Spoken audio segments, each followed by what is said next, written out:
Vamos lá então, meus queridos. Primeiramente, sobre legislação, o que a gente vai dizer?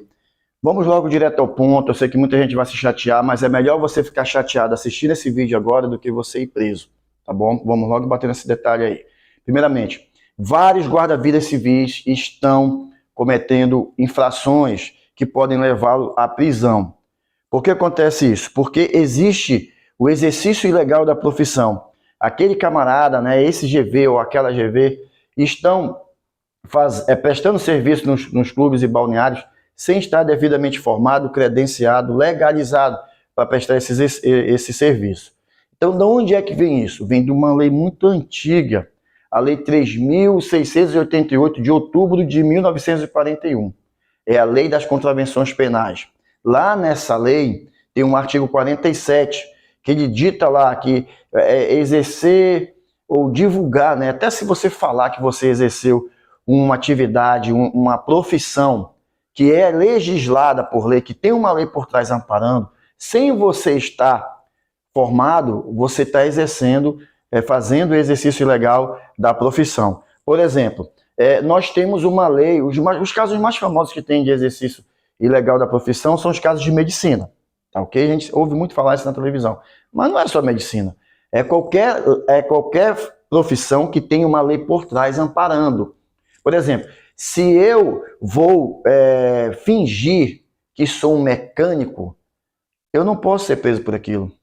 Talvez eu responda pelo dano que eu causei, mas eu não vou responder criminalmente porque eu estava fingindo ser um mecânico sem eu ter um curso de mecânico. Por quê? Porque não tem uma lei que ampare a lei dos mecânicos. A gente pegou a profissão do mecânico aqui só para destacar mesmo. Um abraço aí para todos os mecânicos, tá bom, pessoal?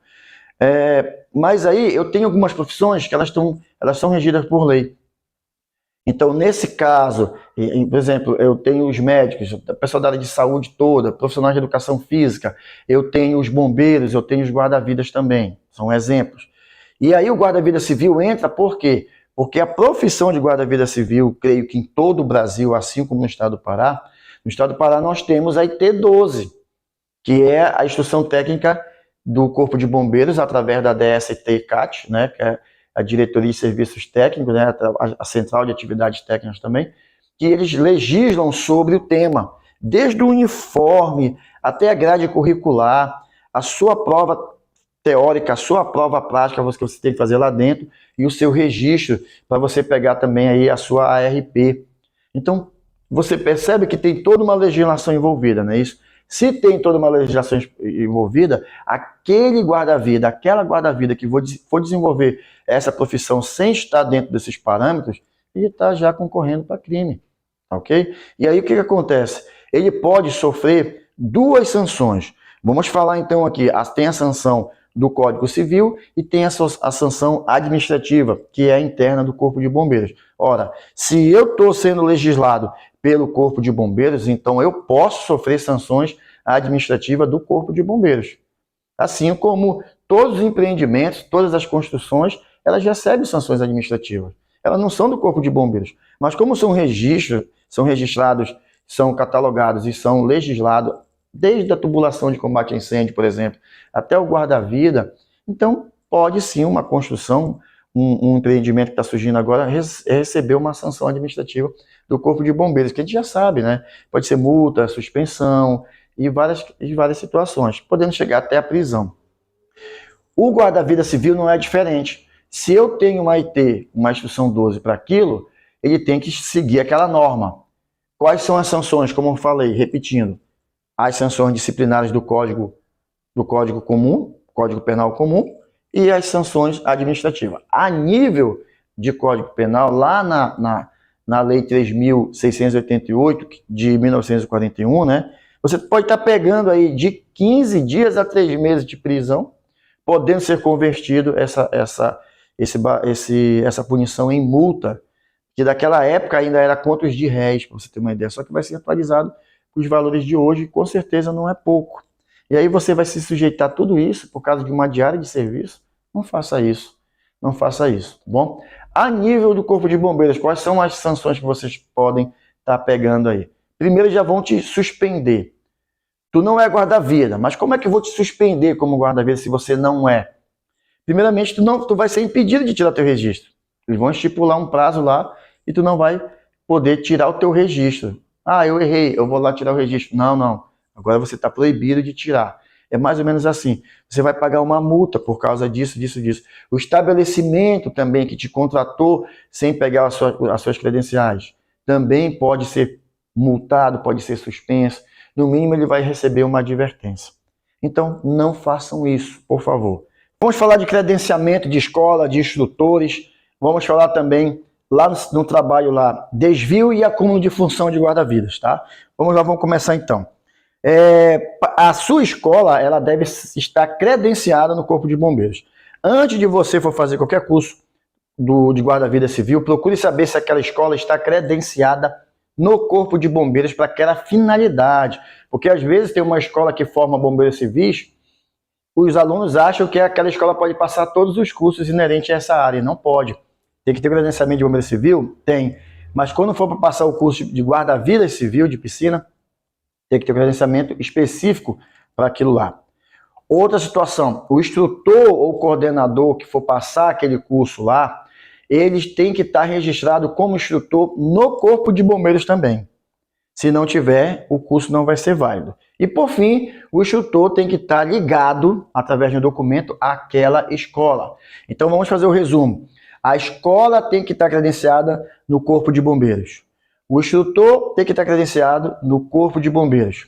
E o instrutor tem que estar ligado profissionalmente a esta escola, ok? Então é isso. Cuidado aí com os golpes que estão na praça. Cuidado aí com a transferência de certificado. O que é transferência de certificado? Uma escola vai, faz o curso e pede para outra escola certificar. No mínimo isso aí já é cartel. No mínimo isso aí já está gerando aí algum tipo de desvio na legislação. Cuidado com esse procedimento, tá? A outra questão que a gente tem que passar para vocês aqui. Vamos trabalhar agora a questão do GV, lá no local, lá, o guarda-vida. Meus amigos, a gente sabe que o trabalho é difícil, o emprego é difícil, principalmente quando a gente está de carteira assinada, principalmente quando a gente batalha para conquistar alguma coisa nossa, né? Só que tem aqueles patrões que são abusivos, aqueles patrões que exploram. Então eu estou me dirigindo aqui àquele guarda-vida comercial, guarda-vida empresarial que está trabalhando de carteira assinada ali. O que acontece? Existem duas situações lá no direito trabalhista. O acúmulo de função e o desvio de função. Vamos começar então por esse último. O que é o desvio de função? Eu sou contratado para ser bombeiro civil num clube. Bombeiro civil, fardado, com meu uniforme, com meu coturno, com meu jornal aqui de APH, tudo. E o cara chega comigo, não, hoje tu vai para a piscina, hoje você vai ser guarda-vida.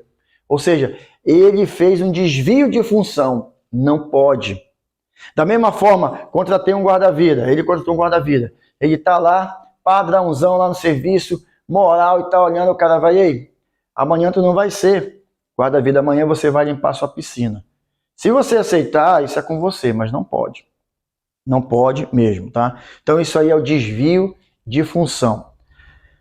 Vamos entender agora o que é o acúmulo de função. O acúmulo de função é quando lá no trabalhista eu pego e vou para uma função e continuo exercendo essa função e coloco outra função para que eu possa fazer dupla jornada ou duplo acúmulo de função. Não pode. Então, se eu estou para aquela finalidade, é só para aquela e pronto. Se eles me colocarem em outra atividade, eu posso fazer? Depende. Isso depende muito. Principalmente quando é da área de segurança. Veja, preste atenção comigo. Eu posso acumular cargo num serviço qualquer assim? Posso. Mas eu vou ganhar mais, porque eu estou fazendo duas funções. Não é um serviço de segurança. Não é isso? Mas quando se trata de serviço de segurança e eu trabalho mais prioritariamente na parte da prevenção, por exemplo, o guarda-vida trabalha com prevenção. Então, eu posso acumular outra função? Não, porque se eu sair da minha função aqui de guarda-vidas, alguém pode se afogar. Se fosse um outro serviço, eu podia ter 3, 4 funções remuneradamente, aquilo ia aumentar para mim, se fosse tudo no padrão, tudo no contrato, não tinha importância alguma. Mas, quando se trata de serviço de segurança, principalmente aquático, eu não posso deixar o meu serviço e nem acumular o meu serviço, porque isso pode me sobrecarregar, e no momento que eu estiver fazendo outro serviço, Alguém pode vir se afogar na minha piscina, no rio, na praia. Então, cada qual no seu local, no seu determinado local, tá bom? É isso que a gente tem para falar para vocês com relação ao acúmulo de função e ao desvio de função também. Bom, vamos falar agora então com relação à sua jurisdição, a área de atuação de um guarda-vida civil aqui no estado do Pará. Lembrando que o vídeo ele é destinado aos guarda-vidas civis do estado do Pará e até mesmo para os bombeiros militares entenderem qual é o procedimento correto em relação aos guarda-vidas civis. Quando eu falo de jurisdição, eu estou falando em área de atuação, aonde é que o guarda-vida civil vai atuar. Então, dentro da IT-12 do Corpo de Bombeiros Militares do Estado do Pará, a permissão que nós vemos falando em todos os vídeos aqui do canal é que só é autorizado o guarda-vida civil trabalhar em piscinas e parques aquáticos, tanto piscinas residenciais, comerciais, grandes empreendimentos, contando que seja piscina, certo? Existe aí alguns pontos delicados que devem ser revistos com relação a empreendimentos de parques aquáticos com piscinas de onda, né? Isso aí tem que ser revisto também.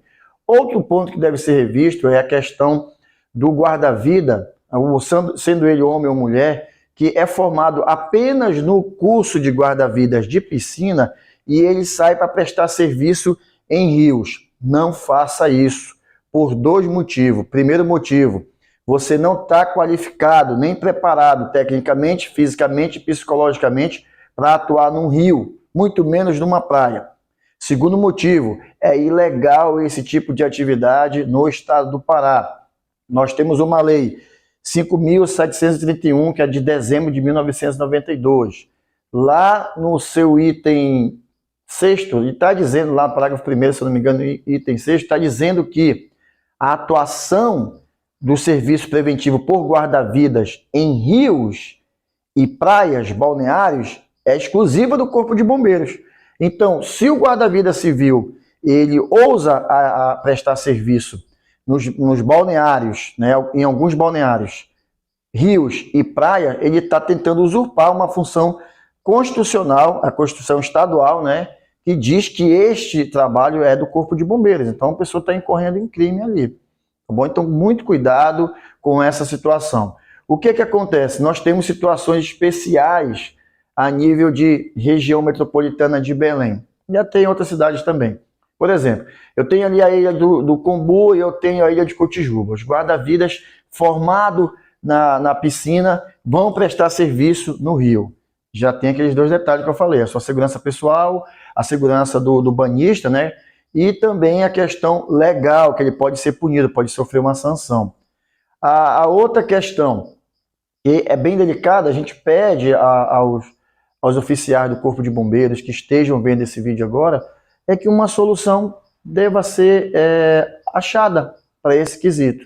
Porque, veja bem, na Constituição diz que a obrigatoriedade, o direito, né, e a responsabilidade é do bombeiro militar.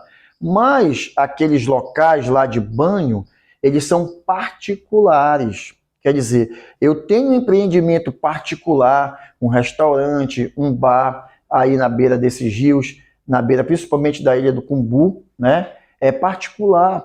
Então o Estado não tem a obrigação de botar ali um bombeiro militar para prestar serviço. Porém, o mesmo Estado proíbe que aquele gerente lá, o dono, o gestor daquele empreendimento, contrate um guarda-vida civil. Como é que fica essa situação? Então eu entendo perfeitamente que deve-se chegar ao meio termo. E a melhor saída para isso é a gente começar já a preparar os nossos bombeiros civis, os guarda-vidas civis, para atuarem também não só em piscinas, aliás, mas também em rios e balneários. Por que isso? Porque quem está se afogando não quer saber de legislação. E quem vai salvar não quer saber se tem só o curso de piscina. Ele tem a intenção de salvar, embora ele coloque em risco a sua própria vida. Então é por isso que na nossa escola aqui, a gente percebe que não tem uma proibição de se fazer o curso. Tem uma proibição de se atuar profissionalmente. Mas em fazer o curso, não. Como se fosse uma extensão, uma melhoria a nível curricular. Nós fazemos lá o curso de guarda-vida de rios e lagos, fazemos o curso de até praias de mar também. É para atuar? Não. É para uma eventualidade, caso algum parente, caso algum amigo precise, esses guarda-vidas estejam preparados para atuar sem colocar em risco também a sua própria vida, certo? Então nós temos essa particularidade que deve ser aceita. Se hoje o Corpo de Bombeiros ele não tem ainda uma previsão legal para isso e ele permite que essa situação aconteça, principalmente na Ilha do Cumbu, não significa que aquelas pessoas que estão prestando esse serviço não venham sofrer algum tipo de punição, na forma da lei ou até mesmo na questão administrativa, ter o seu registro suspenso e etc. Então não faça isso. Nós temos uma particularidade aqui no estado do Pará. Qual é essa particularidade? Que deve ter também aí a nível de Brasil, que são as piscinas naturais. Essas piscinas naturais, o Corpo de Bombeiro permite que o guarda-vidas de piscina trabalhe nela devido às características, apesar de serem águas naturais, ou seja, é um rio, alguma coisa que foi represado, mas as características dela, com borda definida, a altura da água definida, correnteza diminuída, né, através de comportas e tudo mais, isso faz com que o Corpo de Bombeiro entenda que aquilo é uma piscina, por mais que seja ali num bosque, alguma coisa, mas continua sendo uma piscina. E aí a gente também concorda com isso, é uma piscina. Agora, deve-se ter cuidado quando o balneário é muito grande, quando o rio é muito extenso, e ali já passa a ser uma função constitucional do Corpo de Bombeiro e também passa a ser um perigo a mais para aquele guarda-vida que estiver formado na piscina atuar. Então, é uma responsabilidade gigantesca, porém, a gente entende que não está tendo aí uma visão, um direcionamento para esse problema, que pode deixar de ser um problema e se tornar uma solução, que é justamente a gente preparar os guarda-vidas civis para atuar em rios e lagos. Então é isso, meus queridos, minhas queridas, a gente está aqui para orientar os senhores, não é para ficar com raiva, não é para achar que isso é abusivo, não tem nada disso. Evitem prisões desnecessárias, evitem a cassação do seu registro de forma desnecessária, tá? Se o Corpo de Bombeiros vê que tem alguma coisa errada, ou até mesmo a própria Polícia Militar, que você está fazendo algo fora do padrão, você pode ser conduzido para a delegacia. Só lembrando que nós já tivemos um episódio desse, se eu não me engano, em Mosqueiro, onde um oficial superior do Corpo de Bombeiros viu uma atuação semelhante, não foi nem preciso ser igual, semelhante a um serviço de guarda-vida sendo prestado com os pés na areia, lá na praia, e ele fez só o certo, ele fez só o que prevê o regulamento, ele não prevaricou, ele recolheu todo mundo, delegacia, para prestar depoimento. E as pessoas falam, isso foi abusivo, foi abuso de autoridade. Não foi, ele fez o certo, ele está amparado, certo? O desenrolar da prisão, se teve algum problema ou não no decorrer da prisão, isso é um outro fato, nem sei se teve ou se não teve, eu estou só imaginando. Mas o procedimento em conduzir todos para a delegacia foi o certo. Então, não façam nenhum tipo de serviço que seja de responsabilidade do Corpo de Bombeiros. Guarda-Vida Civil no estado do Pará, somente em piscinas e parques aquáticos. Então, a gente está aqui para orientar, para conversar, para divulgar e para diminuir os problemas, não só a questão do afogamento como acidente em si, mas diminuir os problemas para cima do guarda-vida civil, que, como eu venho batendo na tecla, é uma classe que luta por reconhecimento. Guarda-vida civil, bombeiro civil no Pará é uma classe sofrida. Sofrida, eu sou responsável por estar falando isso. É uma classe desassistida, é uma classe desamparada, infelizmente é uma classe até desunida, e é mais cobrança para cima do guarda-vida do que benefícios. É mais cobrança para cima do bombeiro civil do que benefícios. Quem é da área sabe que a gente está falando. E quem sabe um dia as autoridades, né, as pessoas que são detentoras do conhecimento de salvamento aquático e de bombeiro civil a nível nacional possa estar usando toda essa influência para beneficiar aqui os nossos guarda-vidas e os nossos bombeiros civis, que é uma classe que tem família, que precisa se alimentar, que precisa pagar suas dívidas e precisa viver de uma forma honesta em uma profissão, em duas profissões honestas que eles escolheram para eles. Então a gente está aqui lutando para diminuir os problemas para cima dessa classe. Meus parabéns Muito obrigado por estar aqui com a gente e conte conosco sempre. Um abraço a todos.